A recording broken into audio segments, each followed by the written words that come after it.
Hello दोस्तों, स्वागत है आपका हमारे यूट्यूब चैनल जीएस भाई मनीष उत्तम में। तो देखिए, चर्चा चल रही थी एक नए टॉपिक की और वो था विजयनगर साम्राज्य। ठीक है, तो हमने आपको पिछले टॉपिक में पढ़ाया था विजयनगर साम्राज्य की स्थापना कब हुई थी। 1336 ईस्वी में हुई थी।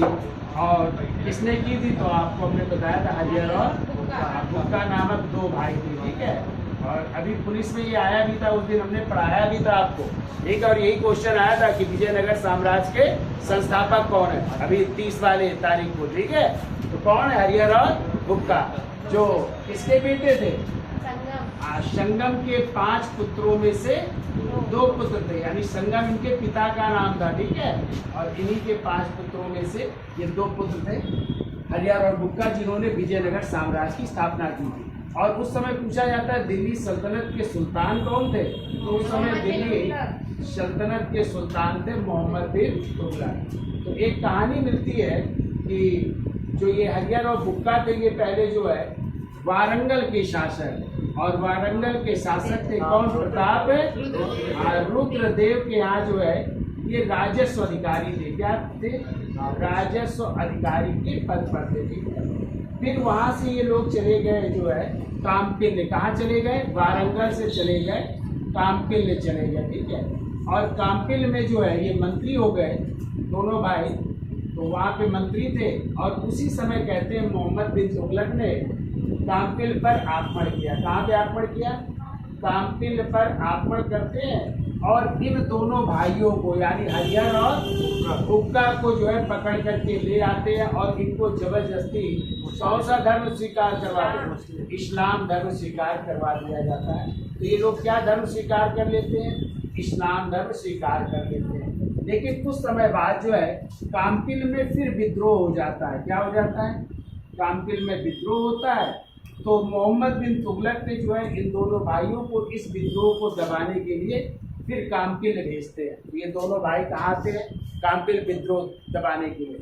और यहीं पर जो है ये प्रेरणा प्राप्त करते हैं उस समय जो है किससे, माधव विद्यारण से। ठीक है, माधव विद्यारण और इनके भाई होते हैं जो वेदों के भाष्यकार थे, और इनके भाई का नाम था सायन। ठीक है, और ये दोनों लोग किसको प्रेरित करते हैं, हरिहर और बुक्का को, कि आप जो है इस्लाम धर्म त्याग करके क्या कर लीजिए, हिंदू धर्म पुनः स्वीकार करिए।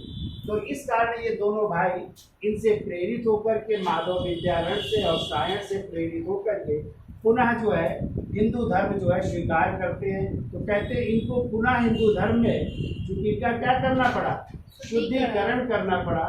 तो किसने शुद्धिकरण द्वारा पुनः हिंदू धर्म में परिवर्तित किया, तो हमने आपको बताया था कहाँ के, शंकराचार्य, श्रृंगेरी के शंकराचार्य थे, और उन्हीं शंकराचार्य का नाम था माधव विद्या तीर्थ। क्या नाम था, माधव विद्या तीर्थ। इन्होंने जो है पुनः शुद्धिकरण किया, और शुद्धिकरण द्वारा फिर इन्होंने जो इस्लाम धर्म त्याग करके कौन सा हिंदू धर्म अपना लिया, इन्होंने इन दोनों भाई। ठीक है, अब जब ये विजयनगर की स्थापना कर रहे हैं 1336 में, तो पूछा जाता है इनकी प्रारंभिक राजधानी इन्होंने किसको बनाया, तो इनकी प्रारंभिक राजधानी थी अनेगोंडी। क्या थी, अनेगोंडी थी प्रारंभिक राजधानी। और ये राजधानी रही 1336 से लेकर के 1343 ईस्वी तक। कब तक रही, यानी 7 वर्षों तक इनकी राजधानी क्या रही, अनेगोंडी। फिर इनकी जो है दूसरी राजधानी, यानी 7 वर्ष बाद एक नई राजधानी बन गई, और वही राजधानी कहलाती विजयनगर। और इसी विजयनगर को कहते हैं विद्यानगर। और ये विजयनगर राजधानी भी 1343 में बनती है, और कब तक रहेगी, 1570 ईस्वी तक। कब तक रहेगी, 1570 ईस्वी तक दूसरी राजधानी रहेगी विजयनगर या विद्यानगर। और फिर 1570 से तीसरी राजधानी बनेगी पेनगोंडा। क्या बनेगी, पेनगोंडा। तो ये बनेगी 1570 से लेकर के 14 या 1650 तक भी मान सकते हैं। ठीक है, ये आपकी राजधानी रहेगी। तो 3 राजधानियां रही किसकी, विजयनगर साम्राज्य की। पहली क्या रही, अनेगोंडी, फिर क्या रही विजयनगर, और आगे चल करके बनेगी पेन।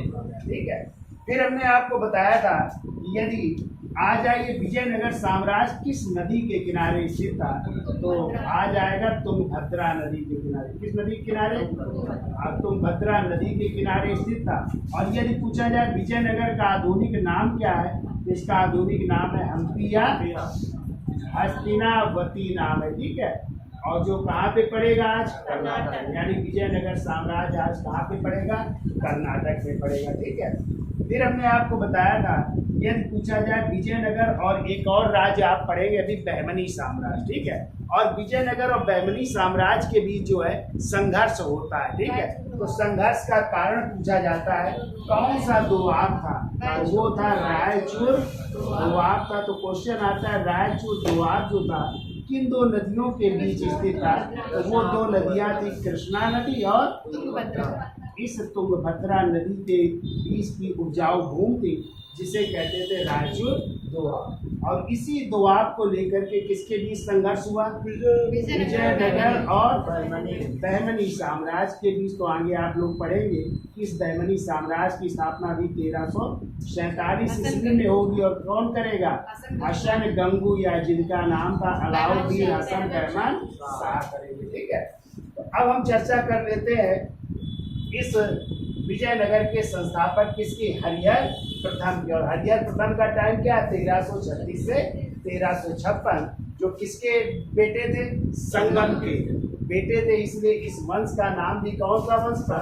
संगम वंश। और संगम वंश का टाइम है 1336 से लेकर के 1485, ठीक है। तो यहाँ तक समझ में आ गया। तो पिछले टॉपिक में हमने यहाँ तक समझा दिया था और आज हमें जो है समझाना था हरिहर प्रथम से, ठीक है। यहाँ से शुरू करना था, तो इसका स्क्रीनशॉट ले लो, फिर आगे चलते हैं।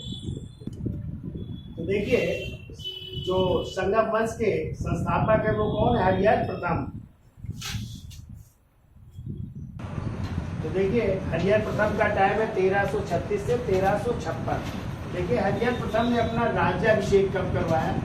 तो देखिए राज्याभिषेक करवा रहा है 13 अप्रैल 1336 को, ठीक है। किसकी उपस्थिति में? तो भगवान विरूपाक्ष की उपस्थिति में। यानी भगवान विरूपाक्ष कहते हैं शिव को कहते हैं, ठीक है। यानी भगवान शिव को साक्षी मान करके जो है उसने अपना राज्याभिषेक करवाया कब? 13 अप्रैल 1336 को, ठीक है। किसने? हरिहर प्रथम ने। अब देखिए कहते हैं हरिहर प्रथम की प्रारंभिक राजधानी अभी हमने आपको बताई थी। प्रारंभिक राजधानी क्या थी? अनेगोंडी थी। और बाद में जो है उसने जो है 7 वर्ष बाद अपनी राजधानी किसको बनाया?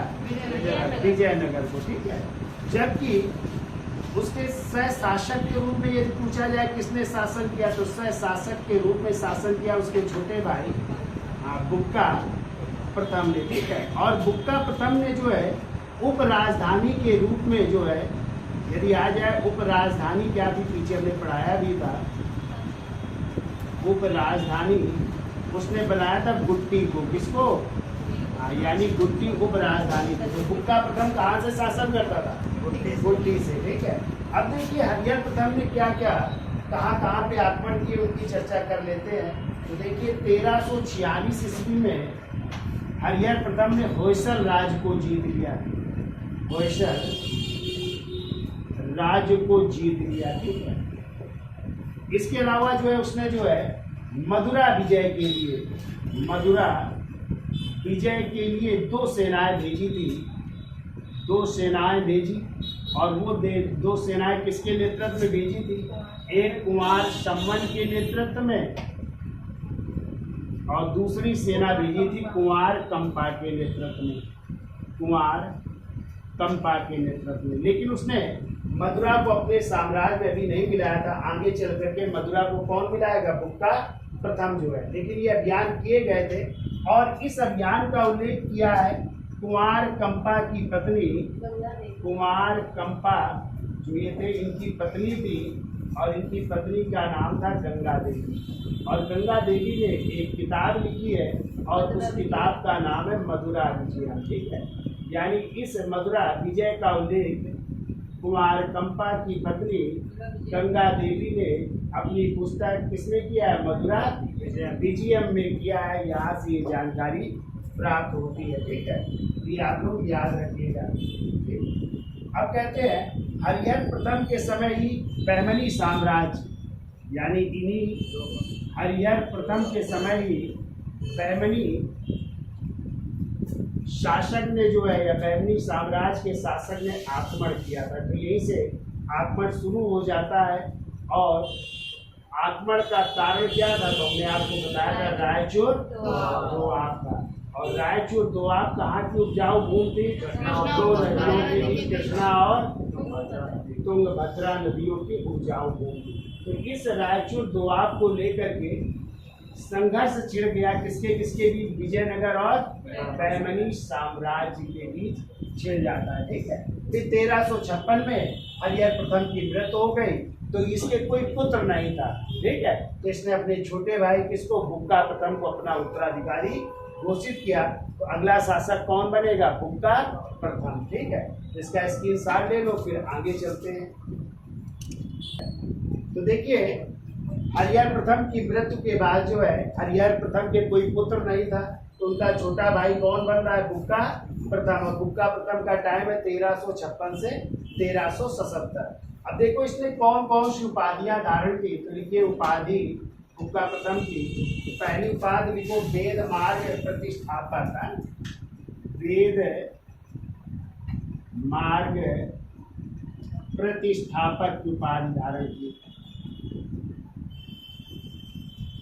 फिर इसे जो है दो समुद्रों का अधिपति भी कहते हैं। ठीक है, दो समुद्रों का अधिपति, दो समुद्रों का अधिपति, या कहीं कहीं मिल जाता है तीन समुद्रों का भी अधिपति कहते हैं। ठीक है, तीन समुद्रों का अधिपति, यानी तीनों समुद्रों में, यानी तीनों ओर जो है इसका साम्राज्य स्थापित था। तो दो समुद्रों का या तीन समुद्रों का अधिपति भी कहा जाता है। ठीक है, अब देखिए बुक्का प्रथम ने क्या क्या किया, तो मेन चीज देखिए। तो इतिहासकार एक हुए हैं, और उस इतिहासकार का नाम है फरिश्ता। तो इतिहासकार फरिश्ता लिखते हैं, इतिहासकार फरिश्ता, देखो इतिहासकार फरिश्ता लिखते हैं विजयनगर और बहमनी के बीच, विजयनगर एवं बहमनी के बीच, बहमनी के बीच 1366-67 ईस्वी में मुदगल का युद्ध हुआ। युद्ध का नाम है मुदगल का युद्ध हुआ। उनके इतिहासकार फरिश्ता लिखते हैं विजयनगर एवं बहमनी साम्राज्य के बीच 1367-68 ईस्वी में मुदगल का युद्ध हुआ, जिसमें 4 लाख हिंदू मारे गए, जिसमें 4 लाख हिंदू मारे गए। जो कि बहमनी में किसका है? मुस्लिम शासकों का शासन है। और बहमनी के संस्थापक कौन थे? अलाउद्दीन हसन बहमन शाह आसन। और विजयनगर में कौन है? हिंदू राजवंश है। तो कितने लाख हिंदू मारे गए? 4 लाख हिंदू मारे गए। परंतु जीत विजयनगर साम्राज्य की हुई। परंतु जीत विजयनगर साम्राज्य की हुई। मारे तो गए हिंदू, यानी विजयनगर की तरफ से 4 लाख लोग मारे गए, लेकिन जीत किसकी हुई? विजयनगर की हुई। ठीक है, और कहते हैं यही युद्ध था जिसमें पहली बार, देखो इसी युद्ध में पहली बार किसका प्रयोग किया गया? तोपखाने, या कह सकते हैं बारूद का प्रयोग किया गया। ठीक है, क्वेश्चन आता है कि विजयनगर और बहमनी साम्राज्य के बीच पहली बार बारूद का प्रयोग किस युद्ध में किया गया? तो यही है मुदगल का युद्ध। देखो बारूद का प्रयोग किया गया, ठीक है। और जब एक क्वेश्चन आता है कि मुगल बादशाह बाबर ने पहली बार बारूद या तोप खाने का प्रयोग कब किया था, तो आप लोग पढ़ोगे 1519 में, जब बाबर ने बाजौर या भेरा के किले को जीता था, तब पहली बार बारूद का प्रयोग किया था, ठीक है। लेकिन इसके पहले कहाँ हो चुका है बारूद का प्रयोग? इस विजयनगर और बहमनी साम्राज्य के बीच जो ये युद्ध हो रहा है, कौन सा युद्ध? मुदगल का, ठीक है। और कहते हैं इसी युद्ध के बाद एक और युद्ध होता है, और कहते हैं जब दूसरा युद्ध हुआ तो लिख लो, दूसरे युद्ध में यह सहमति बनी, यह सहमति बनी, देखो दूसरे युद्ध में यह सहमति बनी कि युद्ध के दौरान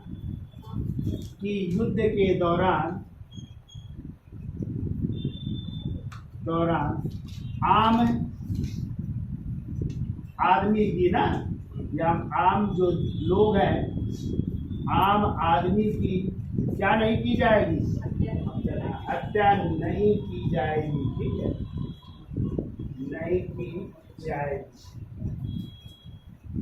ये भी सहमत बनती है। एक संविधान बनाया गया, ठीक है, और उस संविधान के तहत ये निर्णय लिया गया कि अब जो भी युद्ध होंगे उसमें आम नागरिक जो होंगे उनको कोई नुकसान पहुंचाया नहीं जाएगा। और आजकल भी जो युद्ध होते हैं तो यही देखा जाता है कि आम नागरिक जो है उससे बचे रहें। केवल सेनाओं में युद्ध होता है, लेकिन कभी कभी बम देखे जाते हैं तो आम आदमी भी जो है मारे जाते हैं। लेकिन इस युद्ध में देखो सहमत बन रही है कि क्या बन रहा है? संविधान जो है एक है, ठीक है, एक संविधान बना कि आम नागरिक जो है उनको कोई जो है नुकसान नहीं पहुंचाया जाएगा, ठीक है। ये सहमत बनी इसी युद्ध के समय है। अगला देखो, इस युद्ध के बाद कृष्णा नदी को बहमनी एवं इस युद्ध के बाद कृष्णा नदी को बहमनी एवं विजयनगर की से सीमा मान ली गई। बहमनी एवं विजयनगर की सीमा मान ली गई। कहा गया जो कृष्णा नदी के इस ओर जो है कौन सा साम्राज्य रहेगा? बहमनी, और उस ओर विजयनगर, ठीक है, यानी इसको सीमा मान ली जाती है। कृष्णा नदी को बहमनी एवं विजयनगर साम्राज्य की सीमा मान ली गई, सीमा मान ली गई। अगला पॉइंट लिखिए, 1374 ईस्वी में गुप्ता प्रथम ने, ऊपर लिख देते हैं, 1374 ईस्वी में गुप्ता प्रथम ने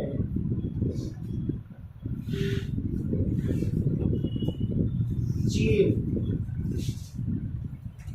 में एक दूत मंडल को भेजा। चीन में एक दूत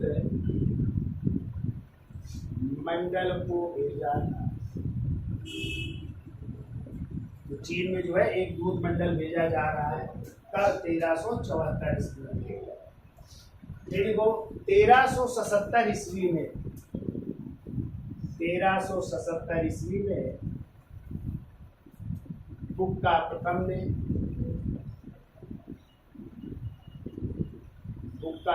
ने मदुरा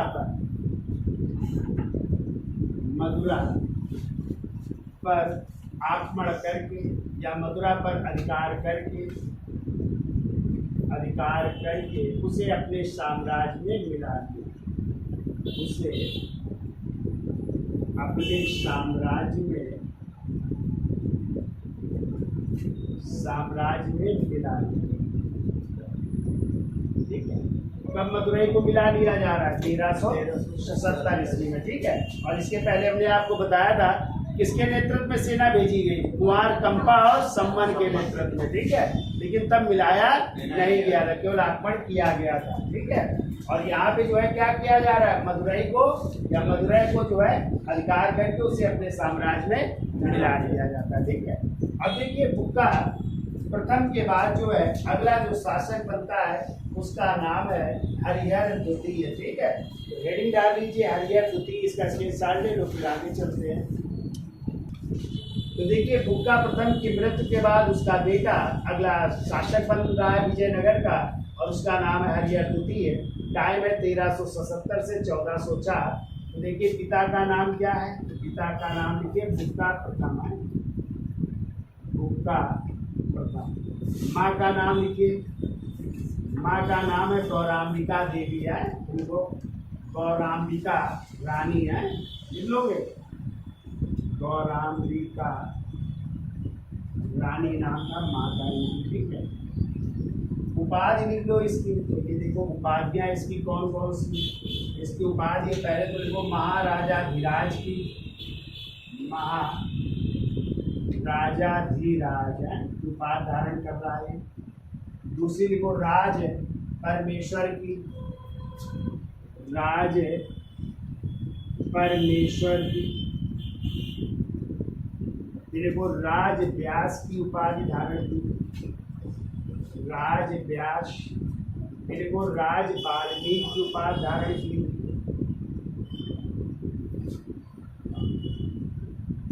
इस तरह बहुत सारी उपाधियां, महाराजा धीराज, राज परमेश्वर, राज व्यास और राज वाल्मीकि। ठीक है, और ये दोनों उपाधियां बल्लूर अनुदान अभिलेख से मिलती है। ठीक है, बल्लूर अनुदान लेख में उत्कीर्ण लेख से ये उपाधियां प्राप्त होती है, ये दोनों। ठीक है, राजव्यास की और राज वाल्मीकि। अब देखो इसने कहाँ कहाँ पर आक्रमण किया, कौन कौन से क्षेत्र जीत रहा है हरिहर द्वितीय। देखो हरिहर द्वितीय ने कनारा, मैसूर, कनारा, कामा मैसूर, कामा त्रिचनापल्ली, त्रिचनापल्ली, कनारा, कामा मैसूर, कामा त्रिचनापल्ली एवं कांची पर आक्रमण किया। एवं कांची, अभी आया था पल्लवों की राजधानी क्या थी, कांची है, कांची पर आक्रमण किया। और इसके अलावा जो है श्रीलंका पर भी आक्रमण कर रहा है। ठीक है, देखो कनारा, मैसूर, त्रिचनापल्ली एवं कांची पर आक्रमण किया। देखो और श्रीलंका पर आक्रमण करने वाला, और श्रीलंका पर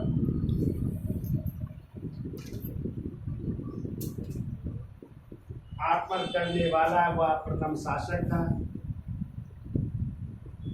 श्रीलंका पर आक्रमण करने वाला यह प्रथम शासक था, प्रथम शासक था। और श्रीलंका के राजा से,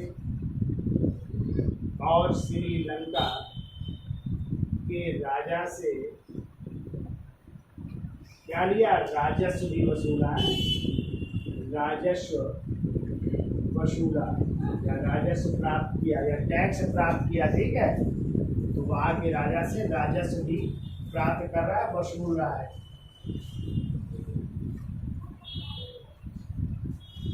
देखो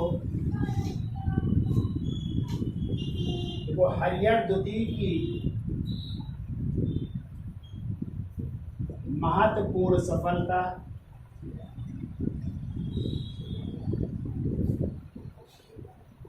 हरिहर द्वितीय की महत्वपूर्ण सफलता, बहमनी शासक, बहमनी शासक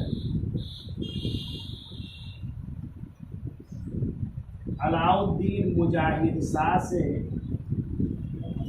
अलाउद्दीन मुजाहिद शाह से क्या प्राप्त कर रहा है, गोवा।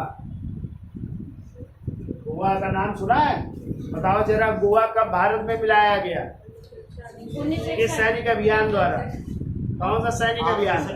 ऑपरेशन विजय है। और 1961 में किसके कब्जे में था गोवा? पुर्तगालियों से लिया जा रहा है। ठीक है, तो देखो हरिहर द्वितीय की महत्वपूर्ण सफलता बहमनी शासक अलाउद्दीन मुजाहिद शाह से गोवा बंदरगाह कामा बेलगांव, गोवा बंदरगाह कामा बेलगांव। कहाँ पे पड़ता है बेलगांव? और आपको पता है इसी बेलगांव के अध्यक्ष कौन बने थे?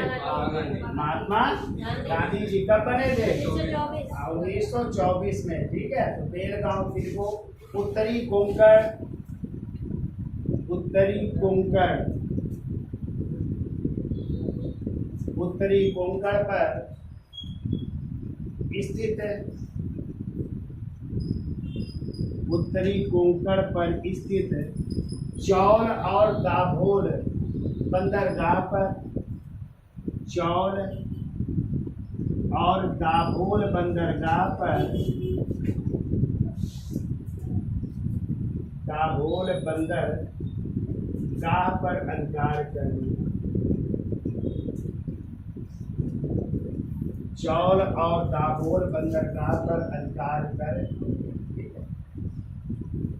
अगला पॉइंट लिखो, हरिहर द्वितीय शैव धर्म का अनुयायी था,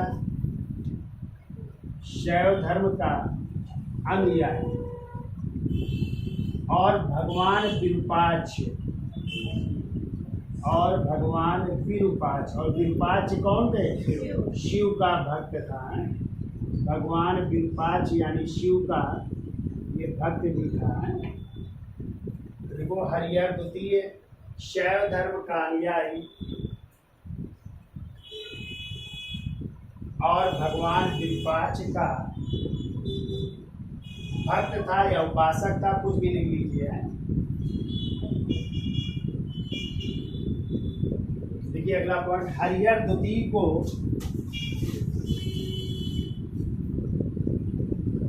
27 शहरों का निर्माता कहा जाता है। 27 शहरों का निर्माता कहा जाता है। और ये जानकारी मिलती है, जानकारी इसकी मिलती है किसी बल्लूर अनुदान लेख से है। जो जानकारी मिलती है बल्लूर अनुदान लेख से मिलती है।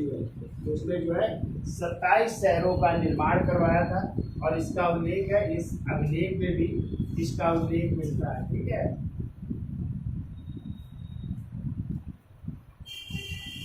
अब देखिए हरिहर द्वितीय के बाद जो है उसके 3 पुत्र होते हैं और उन 3 पुत्रों में क्रमशः वो शासक बनते हैं थोड़े थोड़े समय के लिए, और अंत में जो है तीसरा पुत्र जिसका नाम था देवराय प्रथम, वो जो है शासक बनेगा, जो कि विजयनगर का या संगम वंश का जो है कह सकते हैं शक्तिशाली शासक माना जाता है। और इसी के दरबार में कौन आएगा? इटली का यात्री निकोलो कोंटी आता है। ठीक है, तो इसका स्क्रीनशॉट ले लो और फिर इसके बाद हेडिंग डाल लीजिए देवराय प्रथम।